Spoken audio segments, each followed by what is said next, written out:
Part 3. 1. Sergius Ivanis Koznichev, wishing to take a rest from mental work, went to stay with his brother in the country instead of going abroad as usual. According to his views, country life was preferable to any other, and he had now come to his brother's house to enjoy it. Constantine Levin was very pleased, especially as he no longer expected his brother Nicholas to come that summer. But in spite of his affection and respect for Koznichev, Constantine did not feel at ease with his stepbrother in the country. To Constantine, the country was the place where one lived, that is to say, where one rejoiced, suffered, and laboured. But to Koznichev, the country was, on the one hand, a place of rest from work, and on the other, a useful antidote to depravity, an antidote to which he resorted with pleasure and with a consciousness of its utility. To Constantine, the country seemed a good place because it was the scene of unquestionably useful labour. To Koznichev it seemed good because one could and should do nothing there. Besides this, Koznichev's attitude toward the peasants jarred on Constantine. Koznichev was wont to say that he knew and loved the common people. He often conversed with peasants, and was able to do it well, frankly, and without affectation, deducing from every such conversation data in the peasant's favour, and proofs of his own knowledge of the people.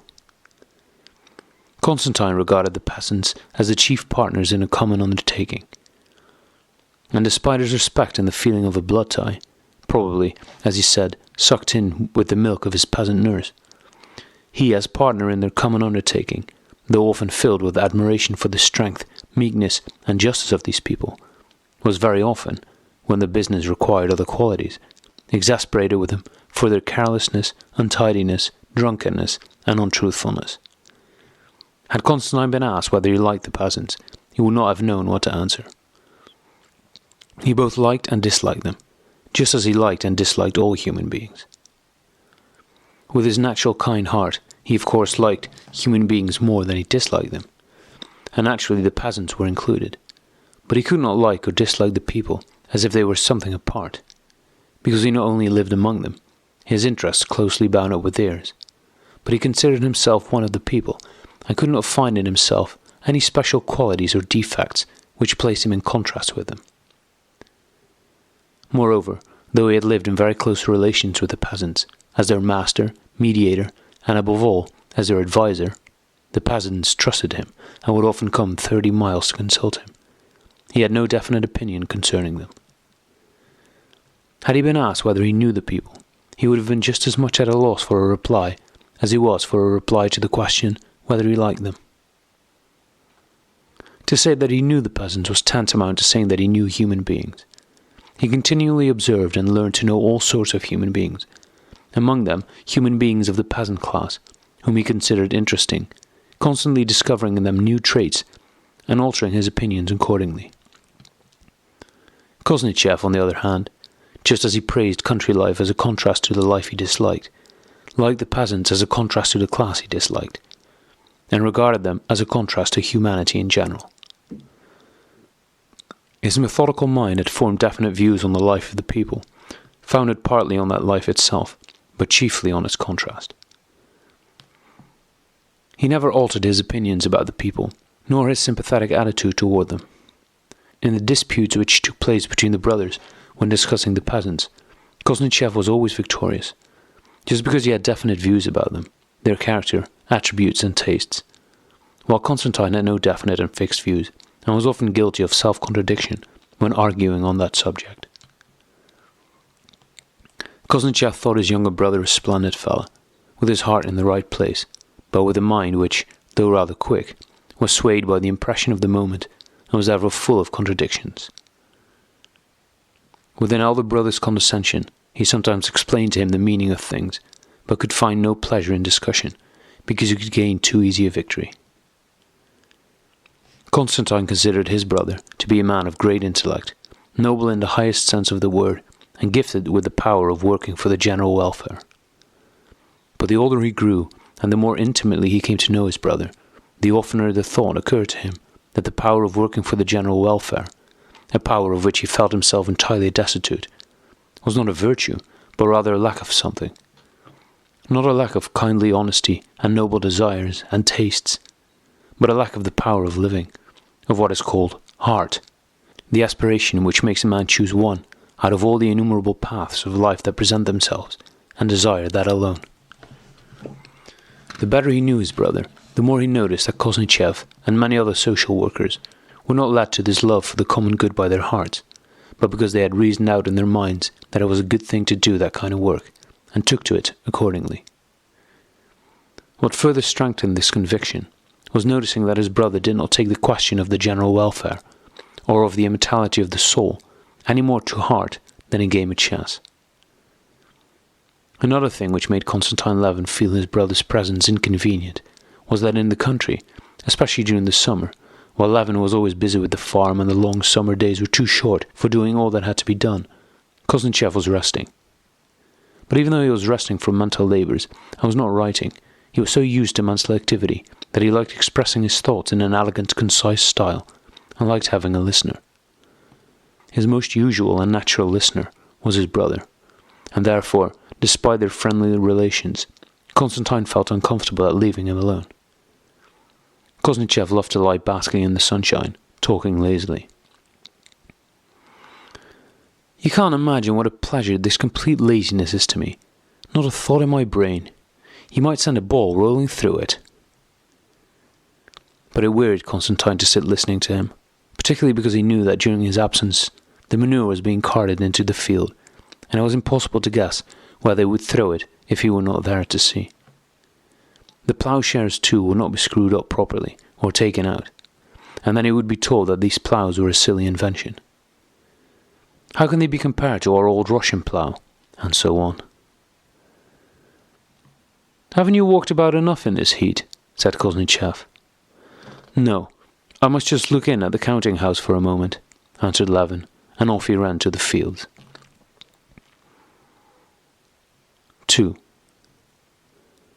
At the beginning of June, Levin's old nurse and housekeeper, Agatha Mikhailovna, happened to slip as she was carrying to the cellar a jar of mushrooms which she had just pickled, and sprained her wrist.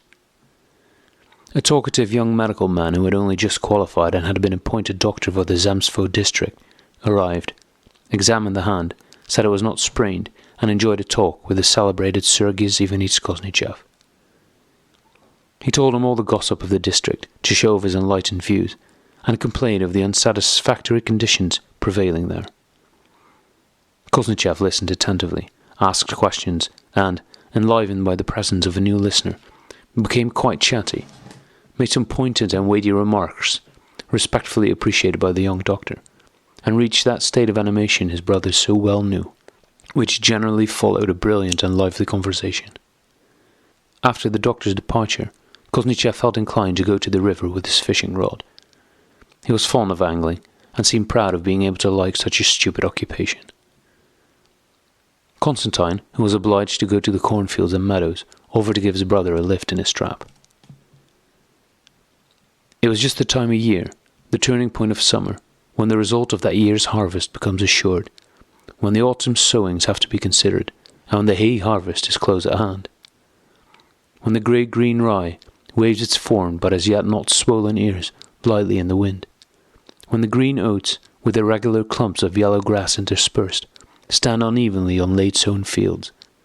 When the early buckwheat spreads out and hides the ground. When the fallow land, trodden as hard as a stone by the cattle, is half-ploughed, with here and there long strips omitted as too hard for the plough.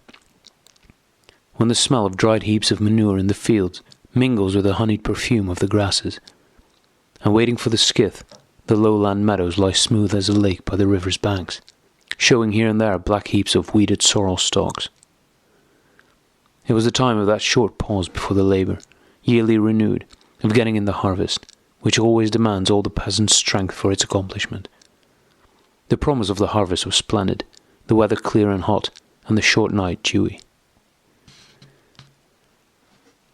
The brothers had to pass through the forest on their way to the meadows.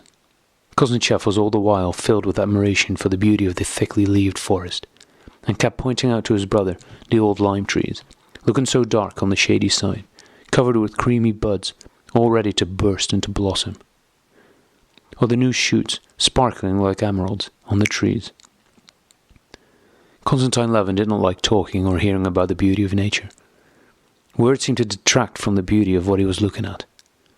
He assented to what his brother said, but could not help thinking of other things.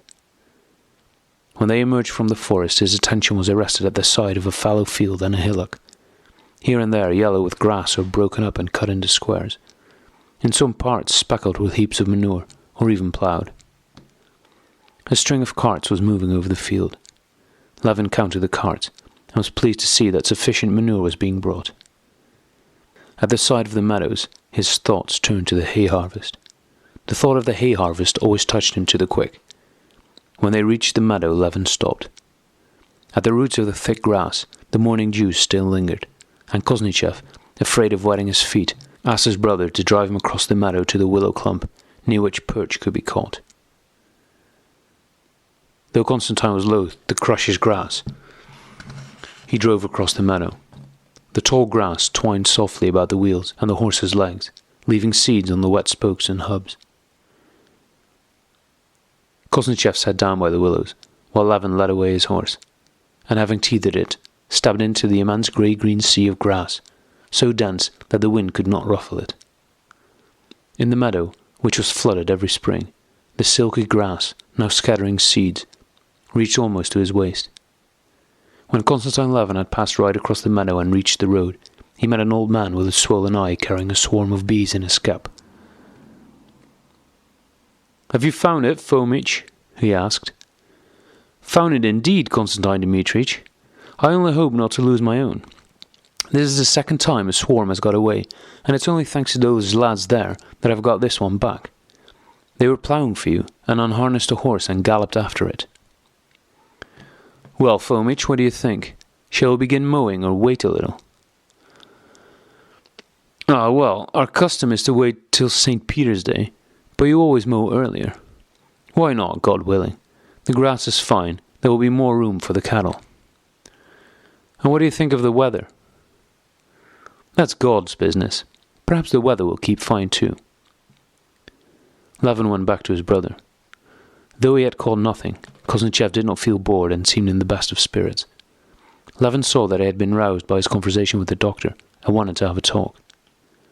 Levin, on the contrary, was impatient to get home in order to give orders about hiring the mowers on the morrow, and to decide about the hay harvest, which greatly occupied his mind. "Well, let's go," said he. "Where's the hurry? Let's sit here a little. How wet you are!" "Though nothing bites, it's pleasant. Hunting and similar sports are good, because they bring one in touch with nature." "How lovely this steel-coloured water is," said he. "And these grassy banks always remind me of that riddle. You know, the grass says to the water, 'We will shake, we will shake.'" "I don't know that riddle," replied Levin in a dull tone. 3. "Do you know, I've been thinking about you," said Kosnichev. "From what the doctor told me, and he's by no means a stupid young fellow, the things going on in your districts are simply disgraceful. I've already told you, and I say it again, it is not right to stop away from the Zemstvo meetings, and in general to take no part in its activities. If all the better sorts stand aside, of course heaven only knows what will happen. We expend money for salaries, but there are no schools, no medical assistants, no midwives, no chemists, no anything." "You know I've tried," Levin replied slowly and reluctantly, "but I can't. So what am I to do?" "Why can't you? I confess I don't understand. I can't admit it to be indifference or inaptitude. Is it possible that it's mere laziness?" "Neither the one nor the other, nor the last. I've tried and seen that I can do nothing," said Levin. He did not pay much attention to what his brother was saying. Peering into the distance across the river, he made out something black in the cornfield, and could not see whether it was only a horse or the steward on horseback. "Why can you do nothing? You've made an attempt, and because according to your judgment it was a failure, you gave it up. Fancy having so little ambition." "Ambition?" reiterated Levin, stung by his brother's words. "I do not understand it. If at college they had told me that others understood the integral calculus and I did not, that would have been a case for ambition. But in these matters, the first requisite is a conviction that one has the necessary ability, and above all, that it is all very important.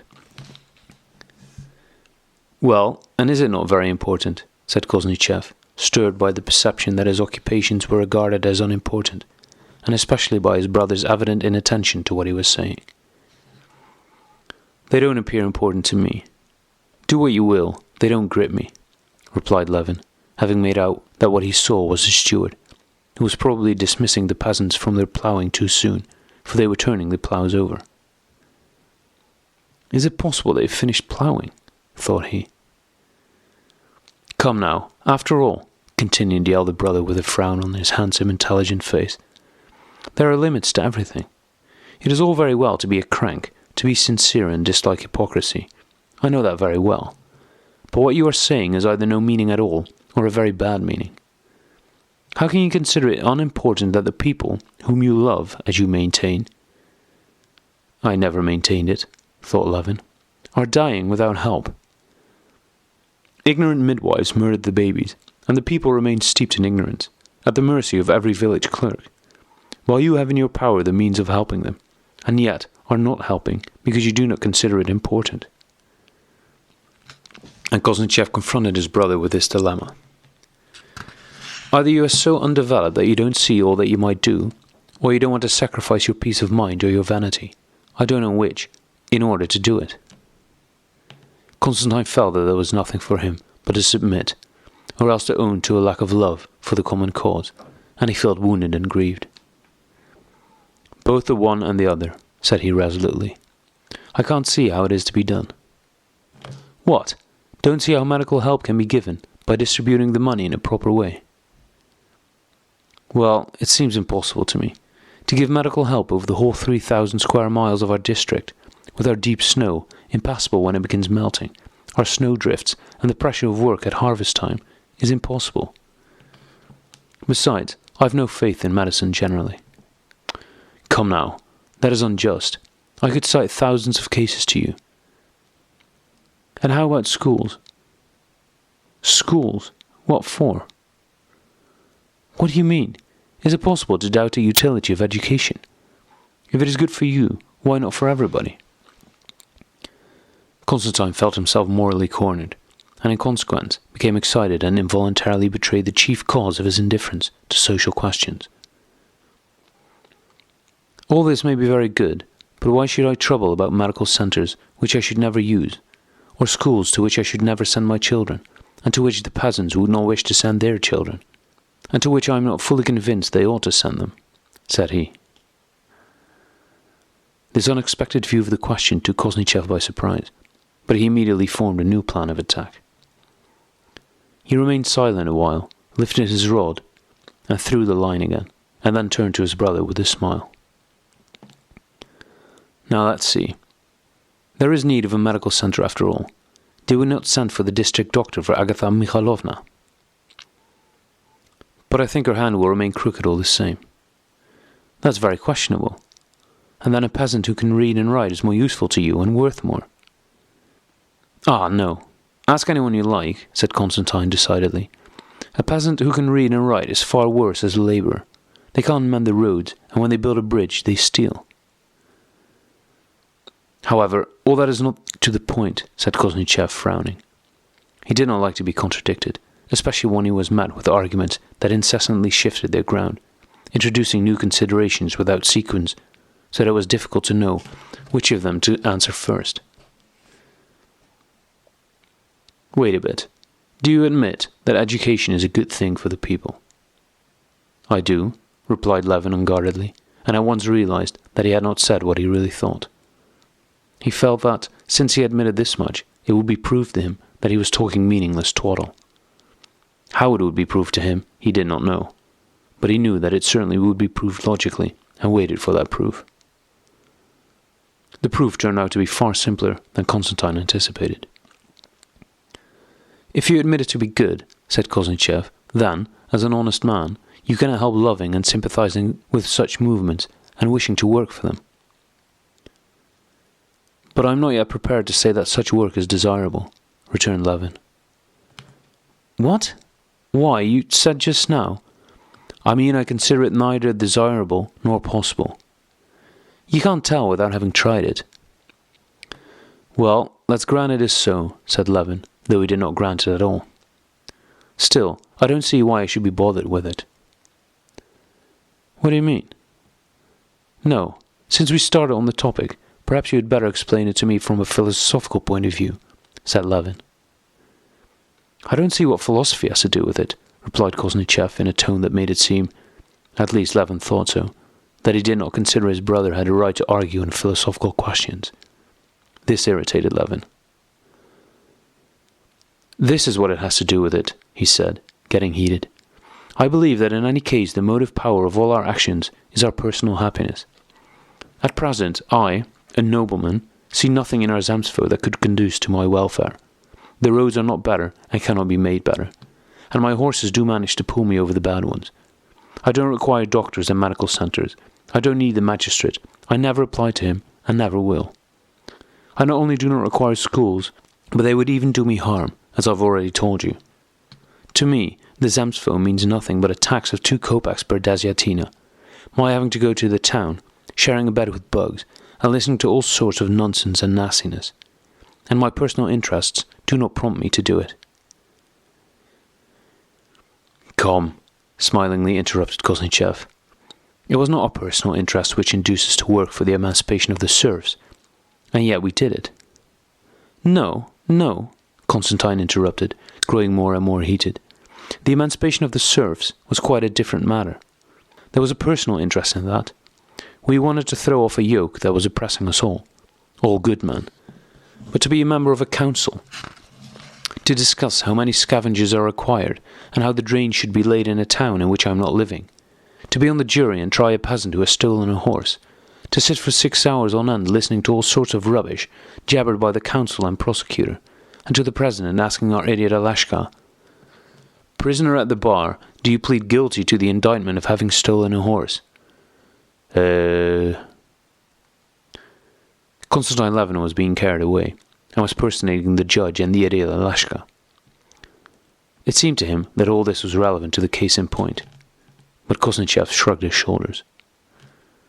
Well, what do you want to prove by that?